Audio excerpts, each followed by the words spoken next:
We've made it. Welcome to the fifth and final installment in our 5-lecture series titled Lions and Lambs. This final lecture, I have a surprise person that I am going to talk about. Before I get to that, I want to read one short sentence from Kierkegaard's Purity of heart is to will one thing. Nobody, not even the greatest that has ever lived, can do more than you. As usual, Kierkegaard has announced a profound truth when he writes, no one, not even the greatest who has ever lived, can do more than you. He is emphasizing a truth about what it means to be a human being, and it is a central truth. There is something that each one of us can do that no one else can do, and in this regard, no one, not even the greatest men and women who have ever lived, can do more than you. So what is it that you can do that not even the greatest men and women in history can do better than you? Tonight, we are going to explore that question from a variety of angles because the subject of tonight's talk is you. You are the subject of tonight's talk. We're going to address the subject of you by way of re-examining some of the people that we've discussed in the first 4 lectures. We're going to take a look at St. Augustine again and John Newton. We're going to hear from Mike King Jr., later known as Martin Luther King Jr., and we're going to talk about Soren Kierkegaard. And in order to further illuminate the subject of you, we're going to take another look at an incident I mentioned in an earlier talk involving a gopher turtle shell and digging fence post holes in Florida swampland. And let's see. There we go. Now that's the turtle included. But the images of the shells that I found were depressing. And that is such a cute little gopher turtle. So that's the gopher turtle. And then we've got Florida swampland. This is very important, sophisticated stuff. Well, there's the gopher turtle again. They're obstinate. They don't give up. So that is the family land, and I'll reintroduce that down home. And that's the kind of landscape in which my father was digging fence post holes when he had lost his faith. And so we're going to explore all of that in combination to get at the subject of you. So to begin with, who are you? What are you? You are a person. The notion of personhood is much misunderstood, frankly, which is deeply problematic given that you are a person. It is not a good idea to be confused about who you are and what you are, and yet even a passing glance at the way things are in our world today makes it abundantly clear that there is enormous confusion about what you amount to and what it means to be a person, which is to say what it means to be you. I want to hit on a few aspects of this that are important. A person has emotions, feelings, and desires. A person has intelligence, the ability to reason. And a person has a will with which they carry out activities to satisfy their desires or to enjoy certain emotions or to ward off other harmful feelings or states of mind. We use our ability to reason, our intelligence, to determine how to go about doing the things that we want to do. And in order to get that work done, in order to accomplish these tasks, we make use of the will. With the will, we can override our emotions. If you have sufficient willpower, you can accomplish difficult tasks in the face of pain, depression, and despair. You can override or overcome emotional states or feelings. And in certain circumstances, we can override even our rationality. Our emotional states or feelings are important. To take just one example, when they are combined with rational reflection and imagination, we are able to engage in acts of empathy. We are able to consider the world as it seems to another person, to glimpse things as they appear beyond how they appear to ourselves. In doing this, we are able to love other people with wisdom. Note I said with wisdom, not merely to feel love for people, but to actually get a sense of someone else's predicament and to love them in an intelligent way, not only by feeling love for them, but by acting toward them in appropriate ways. When there is harmony between our emotions, our thought life, and our will, there is peace and there is contentment. But take heed of this. Because it is by virtue of our will that we execute or carry out whatever it is that we want to do or that needs to be done, that means that the amount of willpower that we have is crucial for us to flourish. Without willpower, we are subject to the dictates of whatever feelings or desires we are experiencing. And we have no way to overcome those feelings or desires should they prove to be destructive. Without willpower, we might also find that we are under the command strictly and solely of our rational faculty, and that we act in ways that are determined by our ability to reason.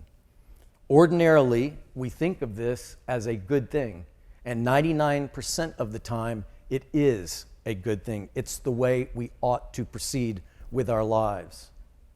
But there are important occasions in life when we must use our will to override our intellects. There are certain key defining moments that summon moving beyond the intellect and into the sphere of our will. Let me be clear about this. I do not want to be misunderstood. I do not mean overcoming our rationality based on a flood of emotions. That can happen too, of course, and sadly it frequently does. Fear, for example, can cause us to ignore evidence and make irrational decisions that harm us. Desire can override both our intellect and our will, and often does to disastrous effect. But there are certain crucial moments in life, moments that are defining, that determine who we are and what our lives amount to, when we choose something or we do something beyond what our intelligence can provide us with by way of a justification for doing it. I will give you a couple of personal examples. When I met my wife, Katie, I was living in New York City. In fact, I lived on a great little street called Jones Street in the West Village. My sister and Katie's sister had been friends for a very long time, and they thought it would be a good idea for us to meet. Katie was in New York modeling. I saw her, and she was trying to figure out where I was, and I could tell that she was scared because we hadn't met, and the whole thing was fraught a little bit because our sisters were such good friends, and it was clear they were trying to set us up. And so I noticed her insecurity, and I noticed that she was a little bit fearful. And the thing that hit me was this sense of whatever was going to happen between us, I was filled with this desire to protect her. Before I fell in love, and honestly, before I thought, that is one of the most beautiful women I have ever seen in my life. And as I take the steps to get closer to her, I realize that is the most beautiful woman I have ever seen in my life, hands down, bar none, period, full stop. But that wasn't the thing that struck me. What struck me was this deep summons, deep in my being, this sense of wanting to protect her. That was the first thing I experienced when I saw her. That is in the sphere of the will. In the deepest part of me, my will was called forth. Another example that many of you have experienced is that when you first hold a newborn child and you look down at your little baby, and you can have arguments for why you're going to love and take care of that baby. And there are all sorts of reasons that you can muster, but what hits you initially is, I will take care and defend this baby with my life if necessary. That is an issue of the will, of asserting your will. So there are certain moments when our will overrides both our intellect and our emotions. Certain crucial moments in life, and as I say, these moments are defining. Now, it is a very bad idea, in fact, it's absurd, to think that the way to get around in the world is to assert your will. So you realize that the traffic light has turned from red to green, and you are no longer allowed to walk across a busy street full of traffic, and you say, I'm going to assert my will, regardless of the evidence. I'm going to crucify my intellect and walk in front of these cars. That's obviously not what I am talking about. We move through life by making informed decisions. Knowledge is critical for us to make the right decisions for our lives. What I am suggesting, and will make clear later, is that there are these rare occasions when it is the will that is central and defining in terms of who we are as human beings. There are times when we need to choose something or do something against what our intelligence gives us sanction and justification to do. It is in the nature of life. It is the way the game has been set up that we encounter these moments when we must assert our will. Now, some of you are hearing this news and you're thinking, look, Scott, that's rather daunting. I don't think there are these big decisive moments you're talking about, at least I hope not. And I say to you, no, probably not for you, because you just drift into whatever seems most appealing or most comfortable or whatever your imaginary friends on social media tell you that you should be doing. So if this idea that exercising your will in making these decisions at crucial moments seems like a lot of work, and it is, we'll get to that. But if that seems very alien to you, it is probably because you are drifting, you are going with the flow. And the idea of making a decision and asserting your will is foreign to you. If you don't find that there are such key defining moments in your life, again, I say you are sleepwalking through life. You are letting circumstances or the crowd or the last person you spoke to or phantoms on the internet seduce you into foregoing making decisions about your life. And that is what theologians call a big, big, big problem, triple big problem. Because as we will see, Kierkegaard argues that the two things that awaken in us the call of becoming full and free human beings, the two things, number one, sin and suffering taken together, and two, realizing that your life is a series of decisions that you must make. The very act of asserting yourself and making a decision is to summon yourself. It is to make yourself clear to yourself. And when you go with the flow, when you drift into one thing or another, or when, worst of all, you're subject to the whimsical folly of social media, then you are dwelling on the animal level. You're not summoning yourself. You're not asserting who you are as a person. So the decision making, the sin, and the suffering are key. And we will see this. So it is not about overriding rational thought in the name of rationality. I want to say that one more time. It is about sticking to something when the evidence for sticking to it seems to be growing thin, and yet we persist based on a number of things. It could be based on principle, or it could be based on love, or it could be based on not giving up no matter what the odds tell us. Sometimes we must show loyalty when reason would suggest that there is no point in doing so, because the person we are showing loyalty to has apparently broken the bond of loyalty, or because we have an objective that looks increasingly impossible to achieve, and our rational faculty says it's time to cut your losses and give up. But in certain cases, we must keep going. There are many people who have survived against what looked to be impossible odds, and when reason told them to abandon hope, they kept hope alive by use of their will. Many of the greatest accomplishments in human history would never have been accomplished had human beings not possessed the ability to override the conclusions their intelligence arrives at and what their emotions try to push them to do.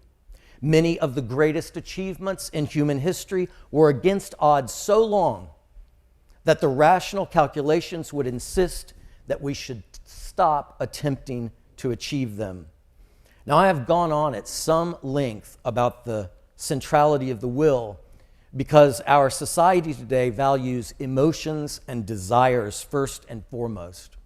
And to a much lesser degree, we value intelligence.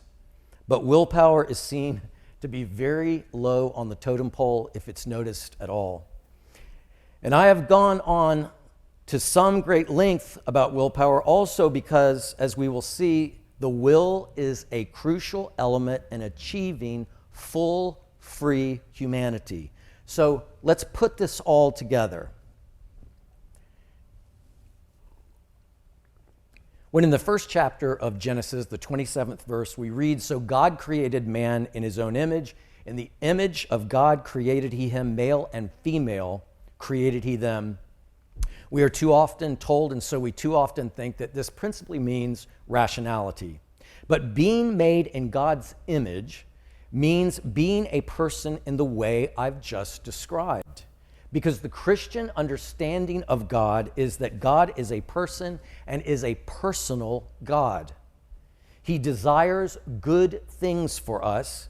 He works to assist us in achieving the realization of these good things. He uses his intelligence in attempting to get us to realize that he is writing the story of our lives. And as the greatest of artists, who has to work with characters who are free to take off in the wrong direction, and as a storyteller, let me tell you that that would be very frustrating if I started a story and the character suddenly started doing whatever they wanted to do. And I would be like, look, guys, I'm the daddy here. I mean, I'm the writer. I know things you don't know. I know what's coming up down the road, and you need to let me guide you and negotiate things for you because you're heading off of a cliff. But if my characters could just do whatever they wanted to, that's the situation. That's God writes with that situation, and he does it very well.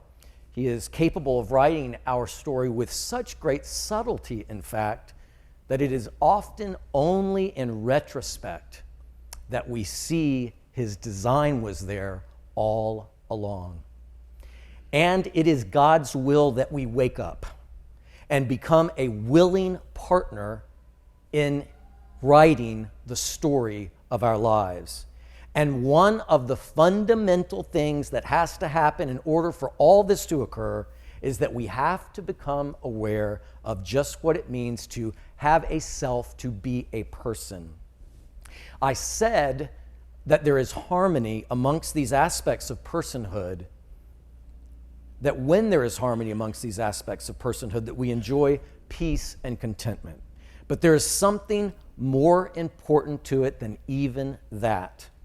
When we consider that being made in the image of God means all of these aspects of being a person and possessing them in harmony, we realize that what it amounts to is liberty. It amounts to freedom from bondage. God is the maximum example of harmony, and He is the maximum example of freedom. And in creating us, He bestowed upon us the opportunity, the capacity, the potential to make use of these aspects of personhood in harmonious ways and to live in freedom. So what could possibly go wrong, right? What could possibly go wrong? We have these emotions that allow us to feel for others and love them properly when it is directed by our intelligence and our imagination, and we engage in these acts of empathy, and at these crucial moments we can engage our will to do what needs to get done. What could possibly go wrong? And since the subject of tonight's talk is you, I'm sure that when I described a state of harmony between these three aspects of what it means to be a person, you were just basking in the glory of it. I mean, this is such a lofty thing, and I know that we've all attained it on a regular basis to be an image bearer of the Most High God. And again, it's not something that I came up with. It's in the very first chapter of Genesis. If it sounds improbable, you have to take it up with God. That's the product description that we get. God made human beings in His image. We are bearers of God's image precisely in the ways that I have been talking about.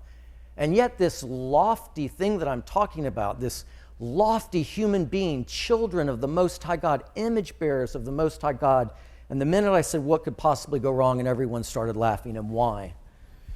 Because it doesn't take a moment's thought to understand that enjoying full, free, harmonious personhood is just about, no correction, is the hardest thing to do in the world.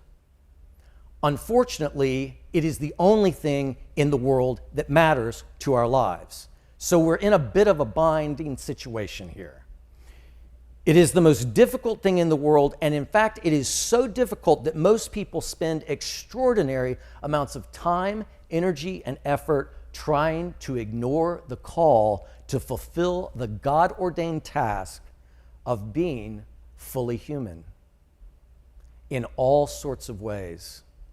By self-medicating, by social media, by television, by drowning themselves in pleasures of various kinds. So it's not an easy task. I want to repeat that. It's the most difficult task in the world. I'm going to repeat it again. It's not an easy task. I'm going to repeat it again. It's the most difficult task in the world because I think part of the problem with this endeavor that we were designed and created to engage in is that because it is so difficult, we think that must not be what I'm supposed to be doing with my time, energy, and effort. You see, if you do not accept that it is a battle, then you are never going to get there because it is a battle to get there. And if you don't want to do the hard work of fighting this battle, then you are a plaything of emotions, whims, circumstances, or the last thing you saw on television or social media, or whatever goal or objective you come up with that you define your life by. Now let's take a look at further explorations of what it means to be a person, to have a self, with some of the great thinkers by way of review. You will remember that Augustine, who is considered to be the father of autobiography with his great work, Confessions, he's pointed out that a key aspect of personhood is memory and coming to recognize the story that God is trying to write with our lives. We are like books, Augustine would say. And the importance of memory is that it establishes continuity with our past. And why is that important? because God was working on our lives 5 years ago, 10 years ago, 15 years ago, and now. And God's work is ongoing and it flows seamlessly. So in order to understand what is going on in your life right now, you need to remember and be aware of what was going on in your life in the past. Only then can you fully understand the artistry that God is bringing to bear on the story of your life. That's why Augustine wrote the Confessions, in order to better understand what God had been doing with his life. And I push this insight even a little bit further. To connect who we are now with who we have been is to see the story of our lives, to see God's writing of our lives, and to see that that very effort is a large part of achieving personhood and being fully human. It is the very act of memory, of casting our mind back into our past and creating a connection with who we used to be. What emerges from that is personhood. That is continuity. I want you to imagine someone who every few minutes forgets what has just happened and everything that's happened. And we unfortunately don't have to imagine people like that, because if you've ever been around someone who has dementia or Alzheimer's, you know. And you know that that's a long way from being fully human. But at the opposite end of the spectrum from that, what you would have is someone who is avidly seeking to maintain good faith with their past because they know God was at work, and what God was doing then is important for what God is doing now. So you want to be as aware of the story as possible. That is summoning yourself forth. And that leads me to John Newton. You remember that we talked about how John Newton kept diaries that were principally about his prayer life, all the prayers that he prayed. And in them, he was continually going back over things that God had done in his life, events in his past, some good, some bad, but all of them a part of a grand design. That is why his prayers were celebrations of the things that God has done. And they amounted to Newton's autobiography, or more properly, Newton's prayers read like God's biography of John Newton. And I think I remember I brought in my journals. I started keeping journals. I have a whole stack of them when Folsom was born. And it's very helpful because you misremember things. And when I go back over those journals, what I find is I find an active God. I find God's activeness in my life. So this idea of memory being a part of full personhood is critical. You'll remember that a few weeks before John Newton died, he made this statement: "My memory is nearly gone," he was in his 80s, "but I remember two things. I am a great sinner, but Christ is a great Savior."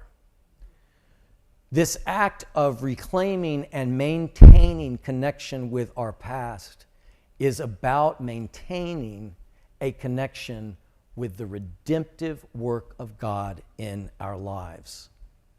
How important is that? It is absolutely essential for you to be who you are. And now we turn to Kierkegaard. And what Kierkegaard said was that we are in a symbiotic relationship with God, that you can't be fully human unless you are in relationship with God, that you're going to be in a more animal state because you were not meant to be apart from God. I talked about Kierkegaard's notion of the centrality of sin and suffering.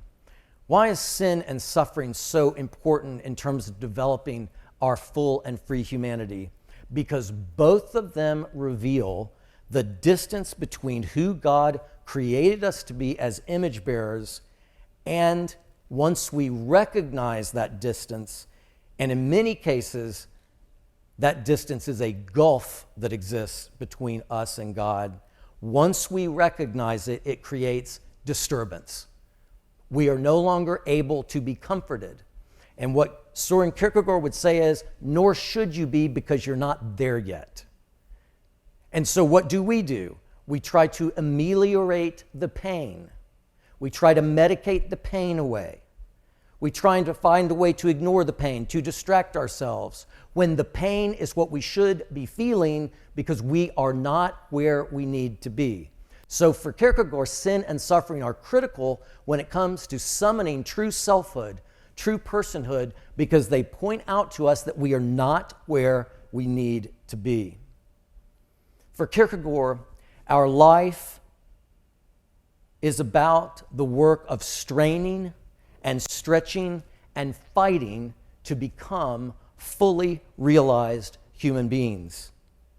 It is a work that requires faith, it is a work that requires hard effort, and it is a work that requires God's grace. And practically, what this amounts to is following Jesus and loving the way Jesus loved, and prayer and prayerful meditation. But it begins with a key moment, and that key moment involves the will. And now I want to fulfill my promise to talk about those crucial defining moments that involve the will. You see, by the time you realize who you are and who you were intended to be, and by the time you recognize that there is a divide, there is a great distance between those two things, and you feel it with great pain and longing and regret, and you're haunted by it because you know that there's this you that you never seem to be able to get out. There's this deep you, and you seem to continually fail to live up to being that person. And if you could shed that idea altogether, which is why we self-medicate and distract ourselves and try to ignore it, but if you could accomplish that, you would do it because it's so painful, and yet you can't. Because that thing that is haunting you is in fact who God created you to be. And by the time you get to the place where you recognize that tension, what it often feels like is too late. I've just messed myself up too badly. But it's not just sinfulness. Kierkegaard would say it is also suffering. So another way of approaching this is, it's too late, I'm too ruined. Too many people have wrecked me too badly. I've been hurt by others too badly. Circumstances have gone wrong in too many profound ways. And of course, for most people, it's a combination of sin and suffering, right? For most people, we recognize, like, I've made too many mistakes and too many people have done bad things to me. And yes, I am haunted by this idea of who I could have been, but it's too late. I'm too ruined. I'm too damaged. There's no hope for me ever to achieve that.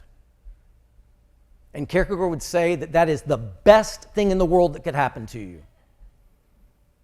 If you get the feeling that Soren Kierkegaard would not like our modern society, you got it. That is the best thing in the world that could happen to you, because only when you experience that level of despair are you prepared to do this momentous thing that will define your life, what Kierkegaard calls the leap of faith. And this is the moment when our will is central.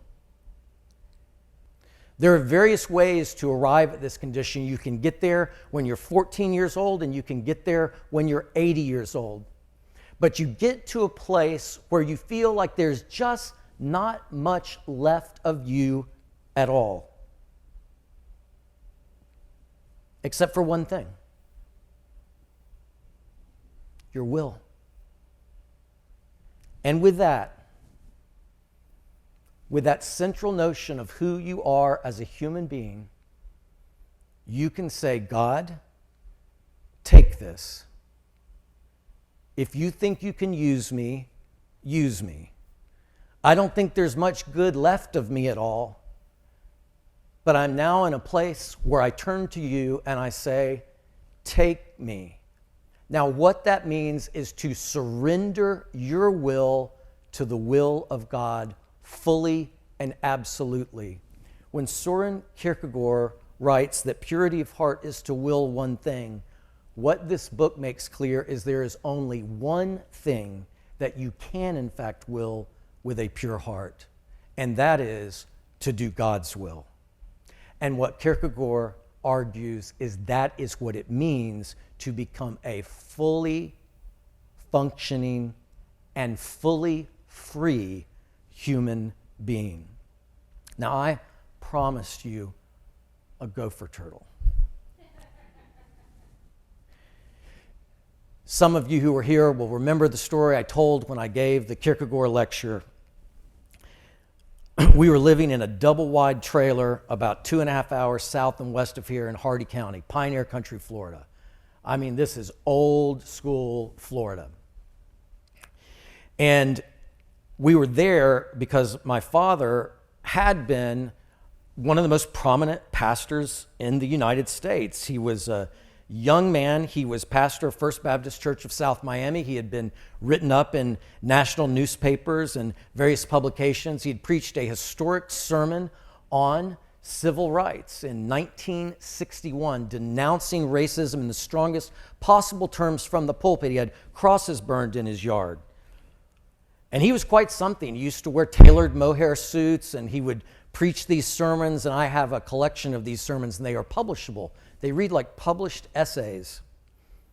And yet he had lost his faith. And so he ends up leaving the church. And at a certain point, he meets my mother, and they fall in love. And for a while, falling in love was able to assuage the pain that he felt in his heart from losing his faith in God and losing his profession, losing his calling. It's a lot to lose. And the despair was very great, and very quickly it reasserted itself. And my father found various jobs, and he found success as well. But it kept gnawing at him. He was heartbroken, is the best way to understand it. And so my grandfather, who named himself Tricky, he was born T.L. Lanier, when he asked his parents, why did you just give me initials? And they said, well, we've had so many children, and we just ran out of the will and the imagination to come up with a new name. And he said, well, I'm going to name myself. I'm going to name myself Tricky. So my granddaddy was named Tricky Lanier, used to wear a Stetson hat, always had a gun or two or three on his person at all times, a real old Florida cattleman and citrus man. And he said, Max, he said, I think you need to take some time out.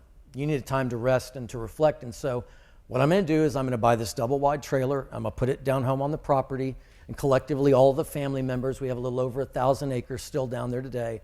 And it's this beautiful wilderness, beautiful Florida wild woods and creeks, but a lot of it is swampland as well. And so he said, you and the family move into this trailer across the orange grove from where we live, and I'll put you to work. And he put my father to work digging fence post holes.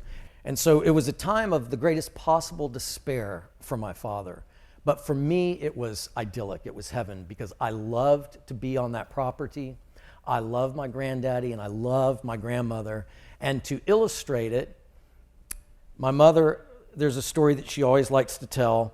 We were walking this dirt road that skirted the orange grove, going from the trailer to the old family homestead that my granddaddy and my grandmother lived in.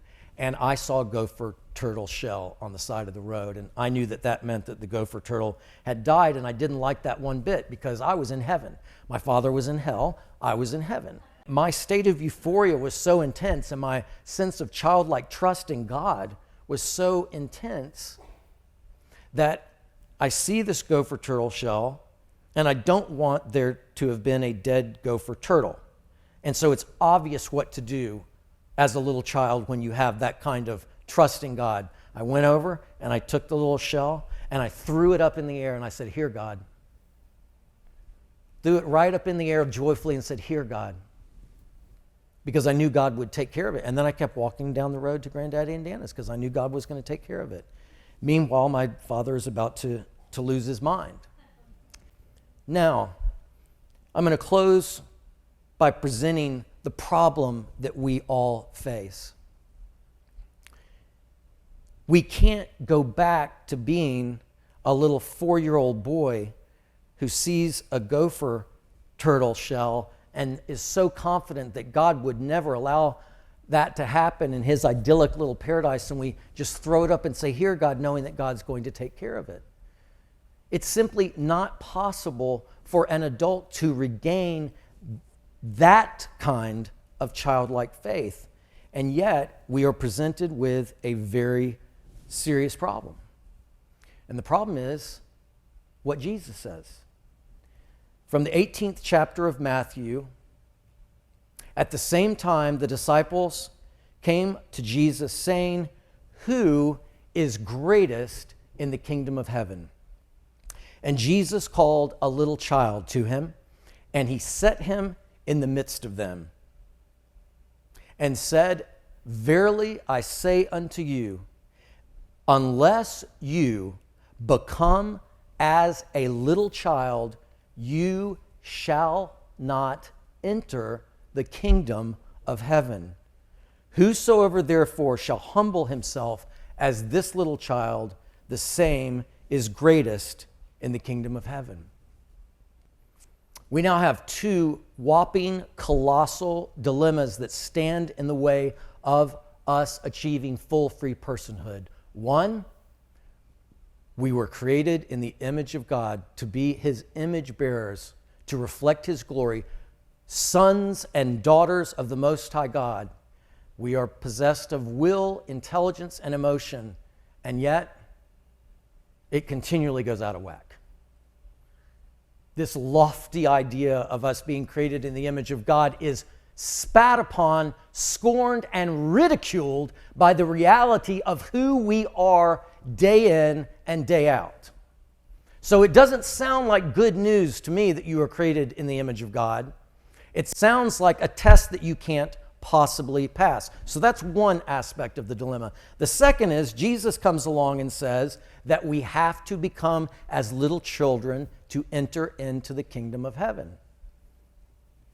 So how can you possibly become like a little child again? And remember, tonight you are the subject of the talk. So this is not a theoretical issue. It's not academic. It's not an interesting thing for us to be discussing here. It's a question about what are you going to do with yourself? What are you going to do with your life? How can you become like a little child again? It must be earned. It must be fought for. It requires, first of all, a very adult activity, and that is to seek yourself, to recognize that you are a person intended to be an image bearer of the Most High God, and that you are a long way off. So what to do? You summon your will and offer all of yourself. It is the one thing God can't do, and it is the one thing that you can always do. If you are conscious, if you have a heartbeat, if you're alive, you may find yourself in such a predicament that there is almost nothing you can do that seems to work, but there is one thing you can do, and that is surrender your will to God. God can do everything except one thing. God cannot make you surrender your will. This idea of free and full personhood begins, first of all, and forever, and finally, with the notion of surrendering our will to the will of God. When we are moved by seeing Martin Luther King Jr. give that speech, well, I don't know what will happen now. We've got some difficult days ahead. But it really doesn't matter with me now, because I've been to the mountaintop. I don't mind. Like anybody, I would like to live a long life. Longevity has its place. But I'm not concerned about that now. I just want to do God's will. And he's allowed me to go up to the mountain. And I've looked over and I've seen the promised land. I may not get there with you, but I want you to know tonight that we as a people will get to the promised land.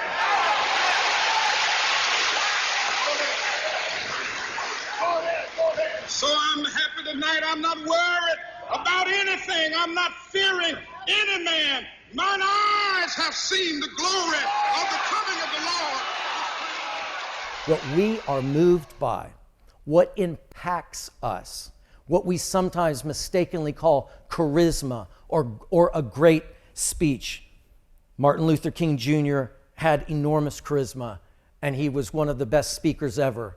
But what hits you when he gives that speech is you are witnessing something that you so rarely see. You are witnessing someone who is fully vested, fully committed, fully staked toward one proposition, and that is, I just want to do God's will. That's what you see in that speech. So, that means that you say a certain kind of prayer and you surrender your life to God and you commit yourself to following Jesus, and then you're transformed and everything changes. No.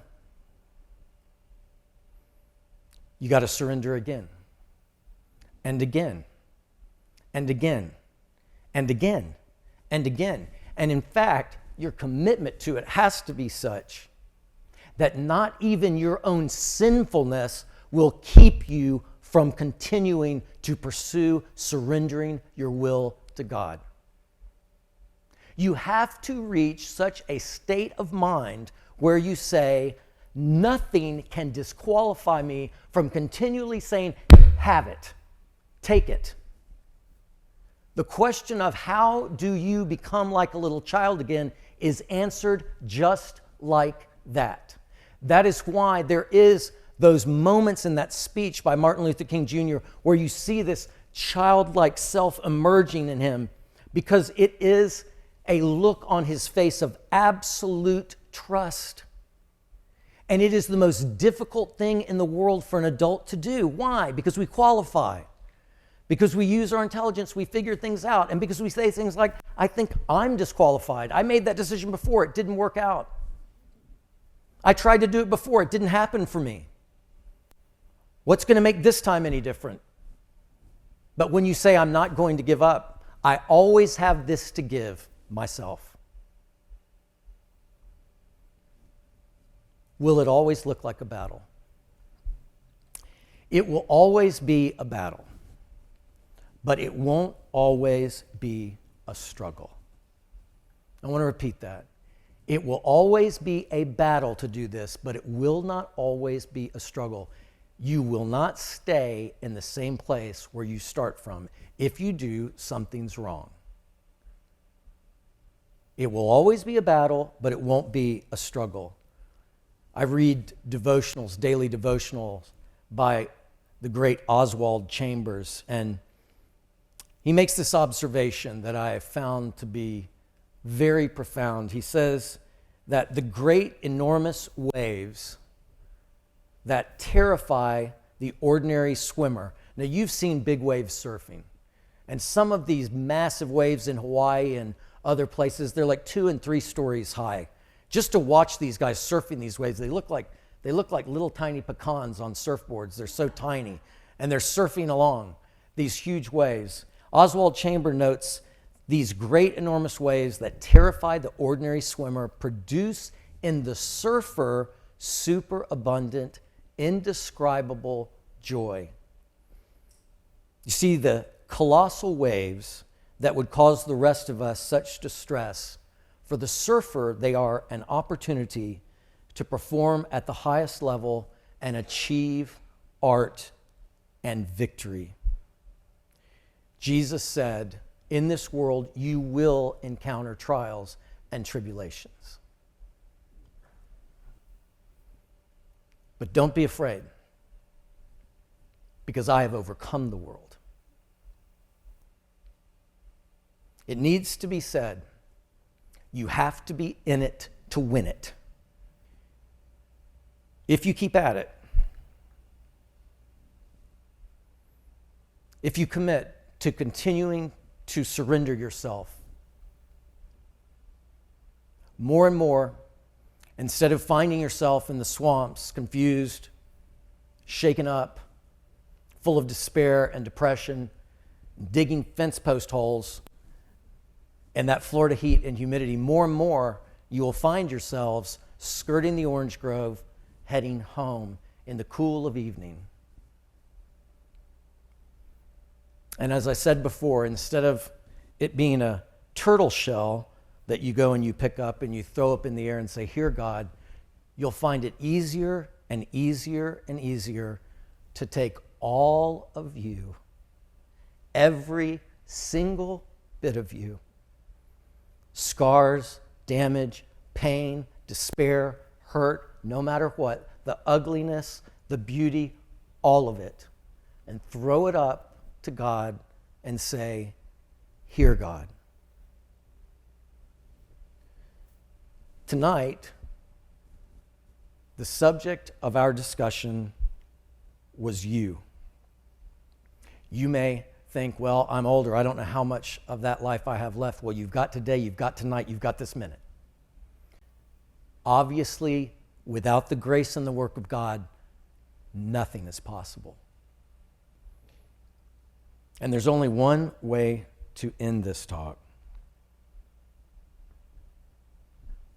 And that is simply to say, "Here, God."